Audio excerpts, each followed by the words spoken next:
It was an auto cut, so we don't have to cut it. Here's the last stitch we did, and this is the back of it. Perfect. Perfect. 100% perfect, so it's working. This is the whole thing. Hey, good afternoon, Scott. This is Chuck from Jacksew. We are demonstrating that machine you just purchased, which is the Jack T1906GH. And we want to show you, this is the main screen. When you turn your machine on, this is what you're going to see. We're going to show you how you're going to change the dimension on the box. So here we are. I have the gentleman from the IT department. He's going to do that. So for you guys, for the future, you could do your own things. Go ahead, sir.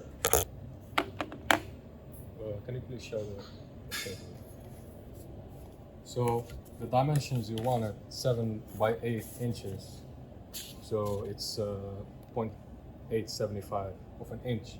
So first, because the machine only works in millimeters, which is metric. So you want to convert. You can use any online converter, which is 0.875. So it's 22.22 millimeters. So it's a very easy formula. If you the first thing on the main control box, we're gonna select. So we already have a box design over here. We wanna select the simplest one first to begin with.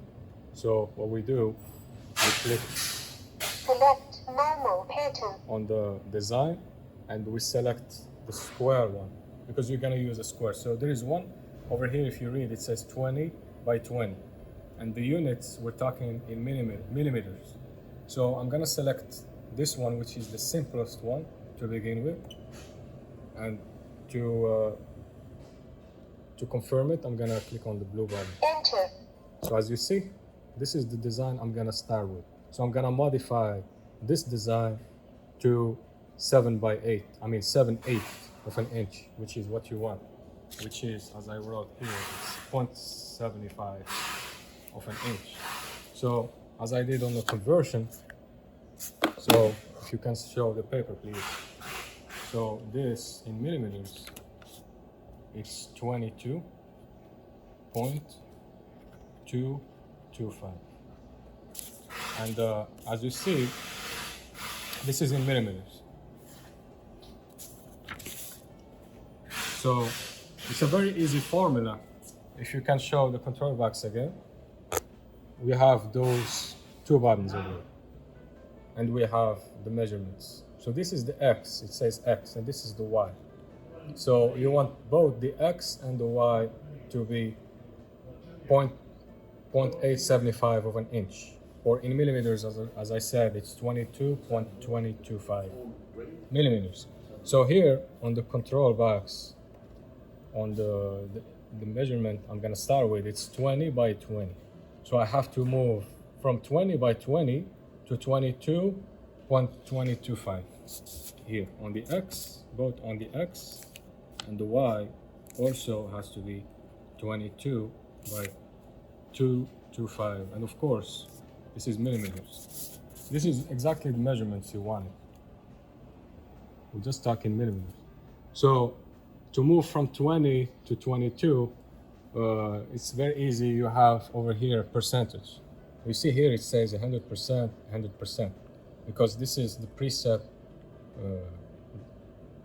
dimensions that we have, and they say 100%, 100%. So if you want to increase from, if you want to move from 20 to 22, you're gonna have to use the percentages. That's the only functions that's on this control box, and it's very easy. So the formula, you divide whatever you want to go to. Let's say you want to go to 22.225, you have to divide this by whatever you have already on the control box. So I'm gonna take, for example, 22.225, and I'm gonna divide it by 20, and it's gonna give me a number, a ratio. That ratio, and multiply it by 100, and that should be my percentage. That's what I want to go. So I'm gonna have a calculator over here. So 22.225 and divide it by 20. So I have this number here. I don't have to read it, but I'll multiply it by 100. So I got 111.125.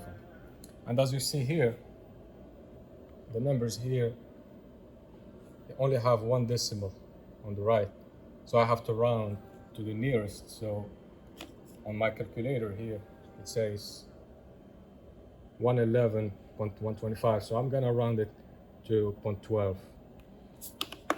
So let's start with the X. I'm gonna click on the percentage. Zoom in X direction. So here it gives me both the X on the top and the Y on the bottom. So I have already 100%. So I have to replace the 100% with the percentage I got, which is 1, 1, 1, 1, 2. So I got 111.2. So apparently it only has one decimal. So I have to round up again. So instead of 0.12, as I see, can you please show the calculator? You see the calculator, it says 111.125. I have to round up or round down to 1111. So 111.1%.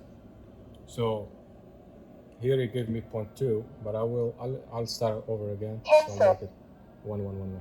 Zoom in X direction. So instead of 100, I want to go to 111.1.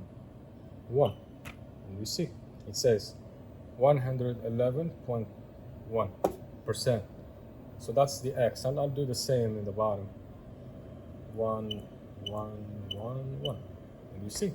So also, if you look carefully, also the millimeters changed. You see, I have 22.2. And that's exactly what you want in inches. If you can go to the Google page, I have here some more, show the conversion. So I have 0.875 of an inch equals to 22.22 in millimeters. So that's exactly what we did on the control box. If you look at the control box, here we have 22.2. So I think we did it successfully now. All the numbers are matching on the X and the Y, so you should have a rectangle, a square 22.2. And one more thing, so I verify everything is good, and I click on the blue button. Can you please show the whole screen so to make it easy? I'll click on the blue button. Enter. And that's it. You see the design? That's exactly what you wanted. And that's 22.2 millimeters by 22.2 millimeters, which is 7 by 8. 7/8 of an inch. This, and that's it. So to start sewing, I would click on the blue button, this blue button over here. Table. And that's it. I would thread the machine, assuming you have threaded the machine already. So the threading, just quick threading, so you can see it goes over here all the way. It goes over here. You do a loop over here, come out.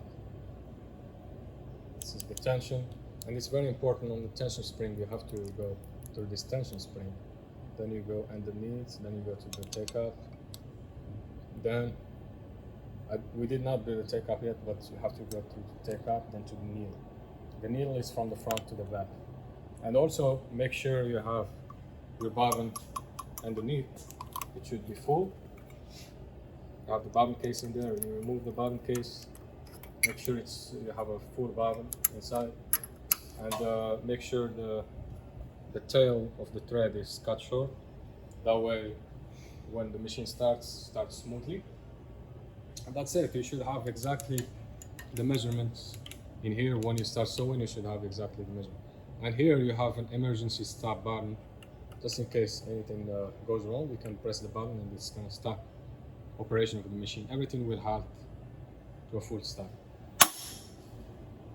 And that's it. And one more thing, you have the pedal. If you press the pedal just slightly, I'll press it slightly. Can you please show what happens in top? So if I press it just slightly, I could bring the foot, press the foot down only.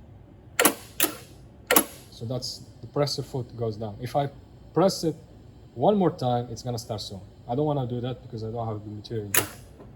But that was a quick overview how to change the dimensions on the box machine, the box stitch, and I hope that will help you a little bit. And one more thing, this is the bobbin winder. If you want to wind the bobbin, you can wind it here. That's if you want to use the metal bobbin. Maybe you may use pre-wound bobbins, which will make it 10 times easier for you. But that's a bobbin winder comes with the machine. Alrighty, thank you very much.